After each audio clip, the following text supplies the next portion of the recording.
And now you have to ask yourself, how did 50 come into the possession of Diddy's footage for Diddy's documentary about Diddy?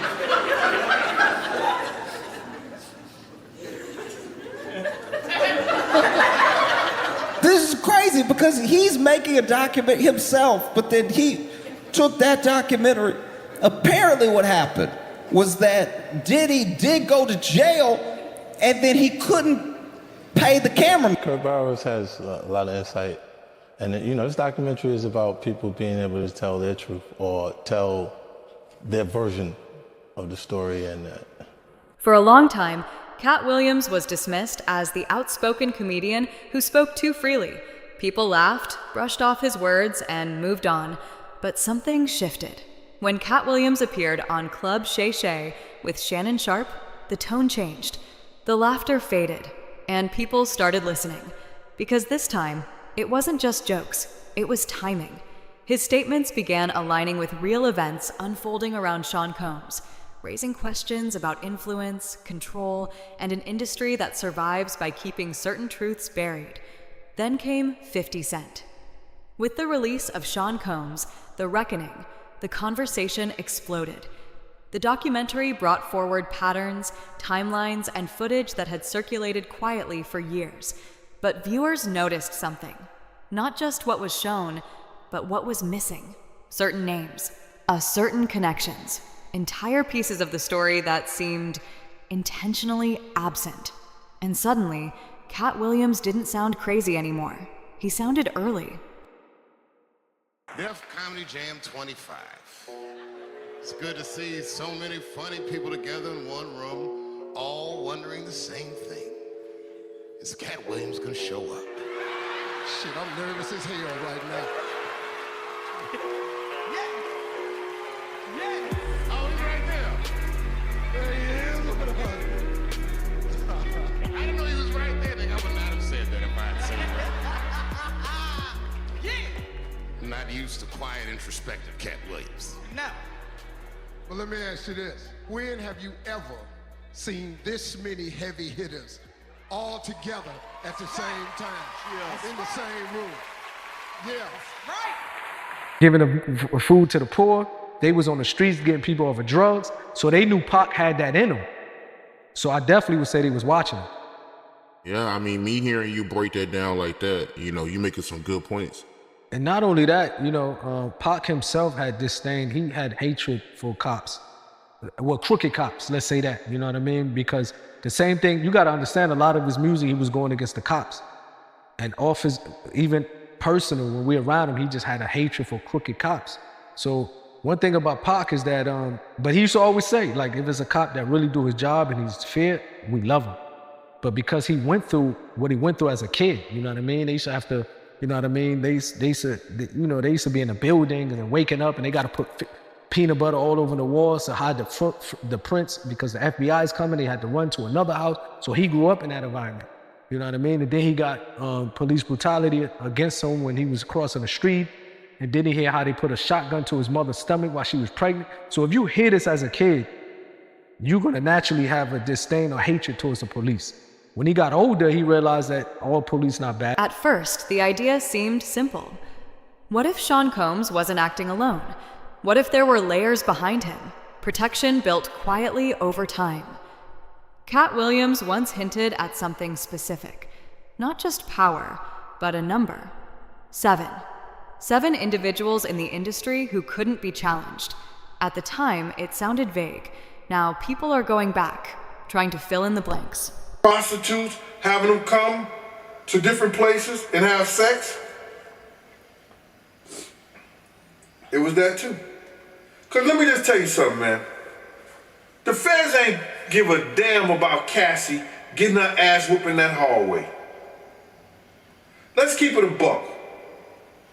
We had several times that we've seen professional athletes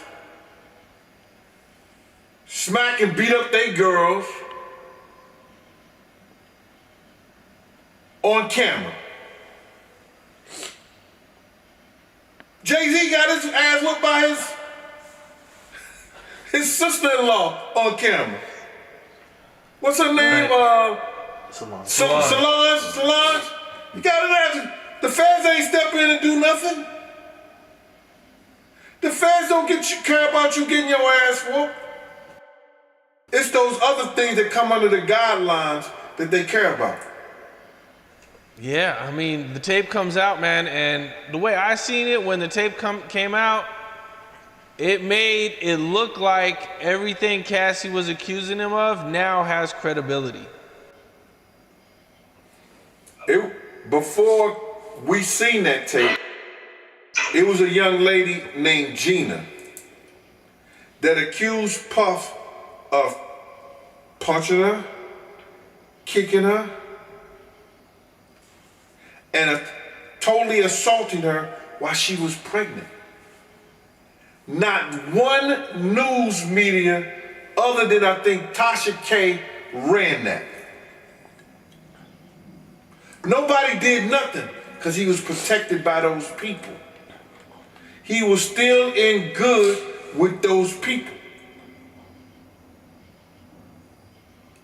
The federal government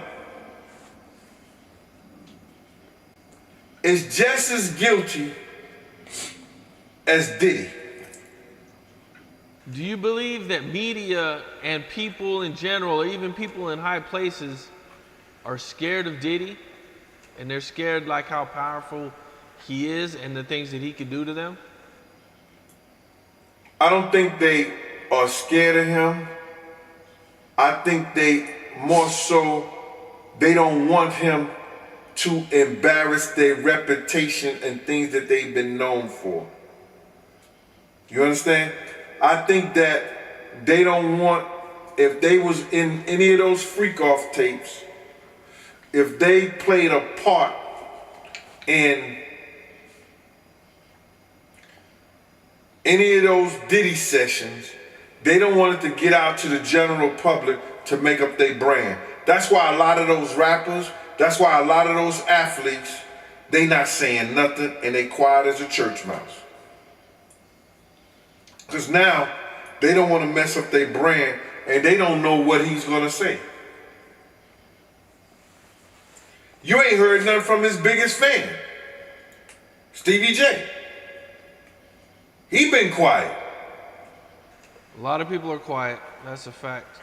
Well, you know, one of the things that happened right after Diddy was arrested is a long list of CEOs stepped down.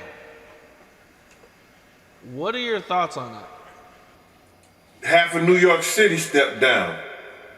So, did you know that, Cam?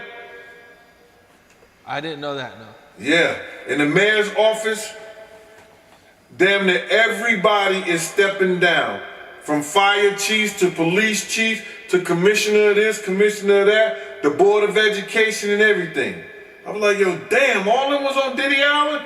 I don't even know. But what I'm saying to you, allegedly, all these people are stepping down because they don't want to lose their pension. They don't want to be brought up in this whole Diddy mess. And they preparing, it appears to me that they preparing, if anything come out, that they can be already out and it won't be a big to-do. They already someplace else. They already living a whole different lifestyle. So if their name came up, it won't be real big, great news because they're not in those positions anymore. That's what it appeared to me. They was getting out those positions so that it won't be a whole media race if they name come up in any of that stuff. They'd be like Kevin Lau, oh, the former CEO of, you know what I'm saying? It'll go away. But if he was still working there, then it'd be a big news and a big to-do. One name kept resurfacing. Snoop Dogg. For years, his connection to Sean Combs wasn't hidden.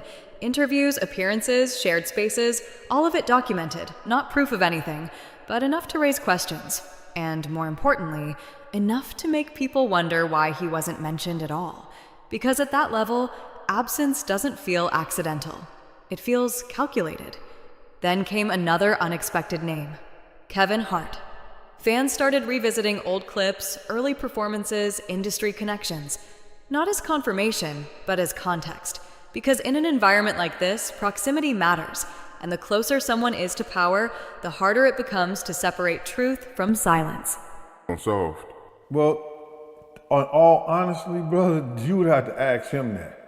You know what I'm saying? But if I'm looking at it like that, then I know, those mansions are heavily guarded, one. Two, he wasn't getting the love that he would get. I don't think he's getting love in LA. I don't know. He said he owns LA, he runs LA, he runs Miami, and he runs New York. So by him running LA, as he say he does, I would feel comfortable too. You know what I'm saying? If I knew for a fact that the person they got, and that was enough to call back all of everything, I would feel that comfortable too. But I wouldn't live there. I wouldn't go there. I'd do business and get on out of there. If I was still afraid, I don't think he may have not ever been afraid. You understand? Because he never acted like he was afraid for whatever reason it was. I can't pinpoint it myself, man. The kid had me running around California like it was a joke, and I knew better than that. So by Mace saying that, I guess Mace was like probably putting the finger on Puff a little bit. Yo, dude, you know why you living out there now, because you know big murders was enough to make everything be smooth. Whatever that everything is. Do you think Puffy know who was responsible for Biggie death? Do you think he got some inside info on who killed Biggie? Because the murder is still unsolved, so that is wild for him to be living in LA knowing that Biggie got killed in LA, knowing that the murder is still unsolved. That's crazy, man, when you think about it. Well, if he's listening to the FBI, he knows what happened to Big's killer. He knows what happened to the people who was behind that. If he's listening to the FBI. If he's listening to the streets and everything like that, still in all, they wanted him just as much as they wanted Big. If so much they wanted Big. We knew that Big was having flack from the dog pound cats and maybe a few dudes at Death Row, or maybe not. Puff was having flack from the dog pound, I guess, and he was trying to straighten that out.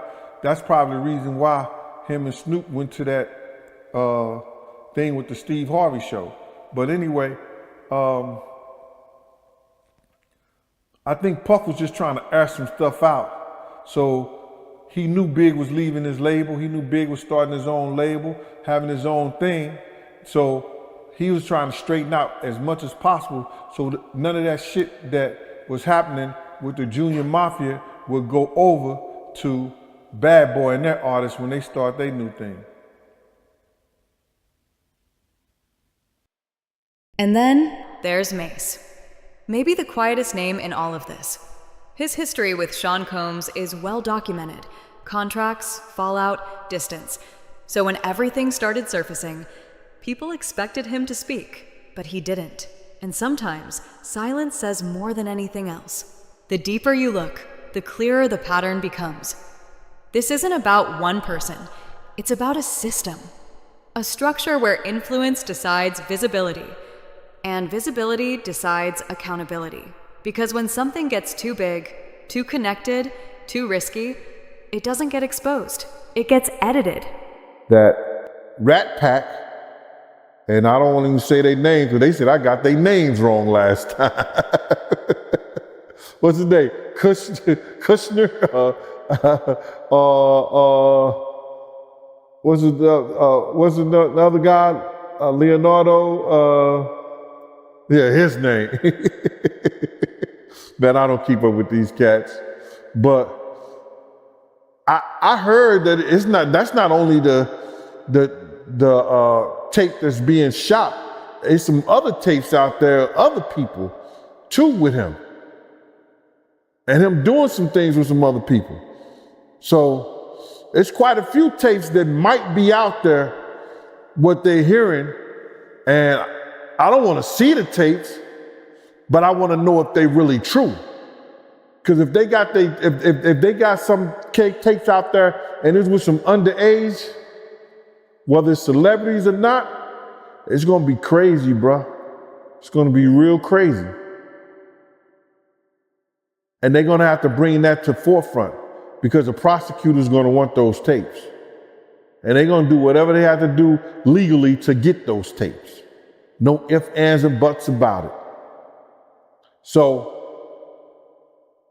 we just better hope for his sake, that that's just a bunch of bull crap. But then there's lawyers out there saying, yeah, the tape does exist. Lawyers got on television to say the tapes exist. I don't really know or trust that, because they was trying to say he had a tape with one of the bodyguards and this lady that came out. So we don't know what to think until we actually see that and we get that version. You remember we had that bootleg version of R. Kelly tape? Yeah, I remember that. They don't even bootleg. They don't even bootleg no more, man. So it's going to be hard to figure it out if it does exist. Do you believe the guy in the tape is white? If he's bigger than Diddy and he's not none of the names that I said, probably so. But then they say he was young too. Yeah, they say he was young. Let me get his name right. I hope it ain't the Bieber. I hope it's not the Bieber. That's a good one. It might be him.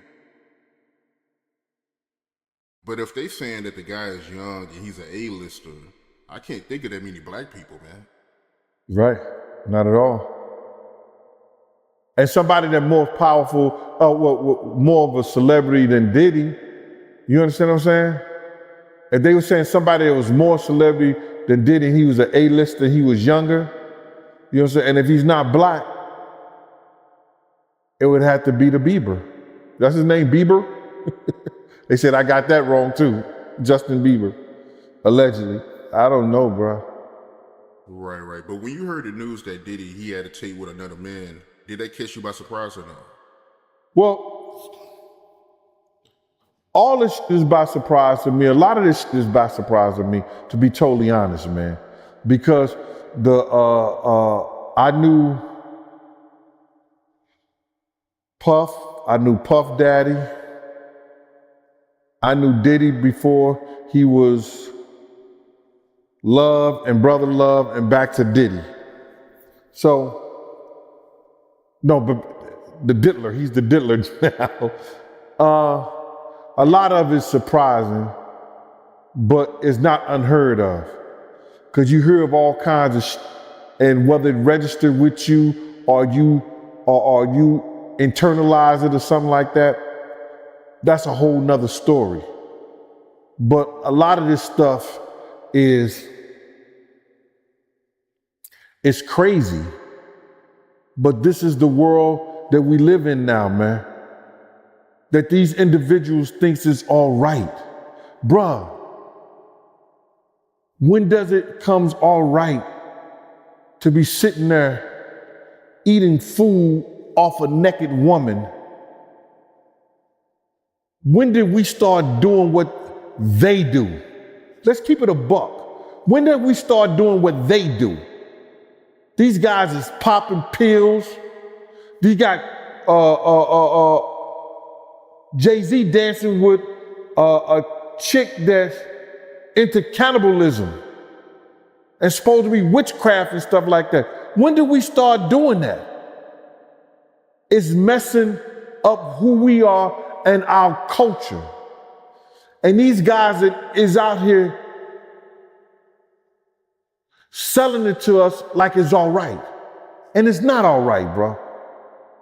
We got to get back to us and what hip hop was meant to be. not what they want you to think it's supposed to be.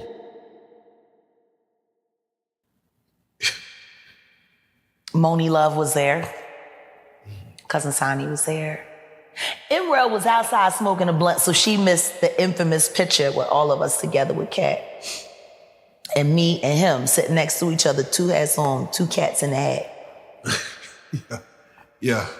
And he taught me so much in 9 months. Walking away was hard, but it was when the Illuminati first started coming after him. And I'll never forget the day when they breached the house. And I left. You know, back in that moment, Katt was still wearing Kevlar to bed. To bed. I would get in bed with him at night and he would have Kevlar on. Wow. In bed.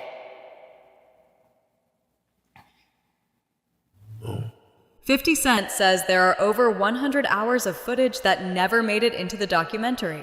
100 hours. And that raises the real question. Not what was shown, but what wasn't. Because according to Katt Williams, the truth doesn't always get denied. Sometimes it just gets controlled.